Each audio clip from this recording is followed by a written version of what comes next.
ஜேபியின் தையலகம்.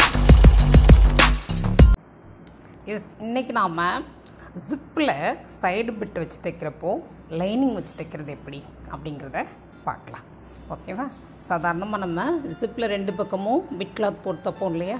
அந்த மாதிரி தைக்கிறப்போ lining cloth வச்சு தைச்சோன்னாக்க நம்ம யூஸ் பண்ணுறப்போ நல்லாவே ஸ்ட்ராங்காக இருக்கும். ஜிப்பை மோதி கிளாத் கிழியாமல் இருக்கும். இப்போ நம்ம ஒரு ப்ளவுஸ் பிட் மினி ப்ராசஸ்ங்கிற ப்ராசஸில் நம்ம தைக்கிற கிளாத் ரொம்பவே சாஃப்டான கிளாத் இல்லையா?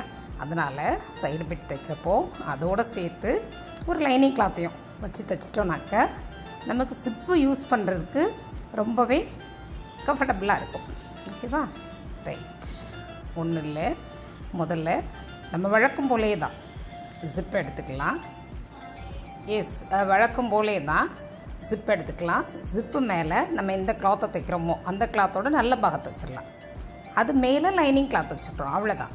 முதல்ல ஜிப், கிளாத்தோட நல்ல பாகம், அது மேலே லைனிங் கிளாத் வச்சு வழக்கம் போலே மூட்டி எடுத்துட வேண்டியதான். இந்த மாதிரி தைக்கிறப்போ ஜிப்பு நம்ம யூஸ் பண்ணுறப்போ அந்த ரன்னர் மோதி மோதி அந்த கிளாத் டேமேஜ் ஆகாமல் இருக்கும், அவ்வளோதான்.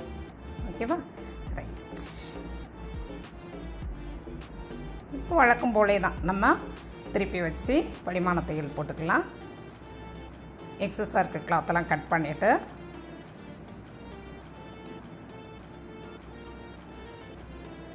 வழக்கமாக தைப்போம் இல்லையா? சென்டர் பாட்டு மார்க் அவுட் பண்ணிவிட்டு நம்ம எந்த இடத்துல தைக்க போகிறோமோ அந்த இடத்துல நம்ம வழக்கம் போலவே தைச்சிக்கலாம்.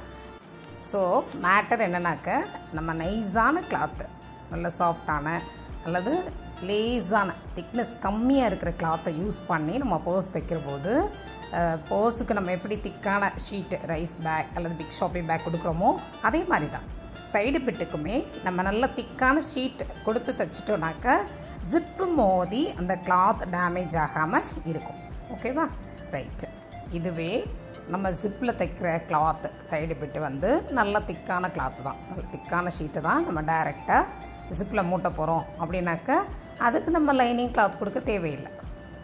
ஃபுல் பேக்கெட்லாம் தைப்போம் இல்லையா? அதனால் நம்ம ஷீட் ஏற்கனவே பிக் ஷாப்பி பேக்கோ ரைஸ் பேக்கோ நல்ல திக்கானதாக தான் இருக்கும். ஸோ அதை நம்ம டைரெக்டாகவே தைச்சிடலாம். ஓகேவா? ரைட்டு.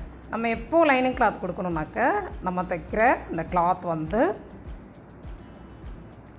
திக்னஸ் குறைவாக இருக்குது, ரொம்பவே நைஸாக இருக்குது, அந்த மாதிரி நேரங்களில் மட்டும் நம்ம லைனிங் கிளாத் வச்சு தைச்சி எடுத்துக்கலாம். ஓகேவா? ரைட். இது ஜேபியின் தையலகம். தொடர்ந்து பயணிப்போம். நன்றி.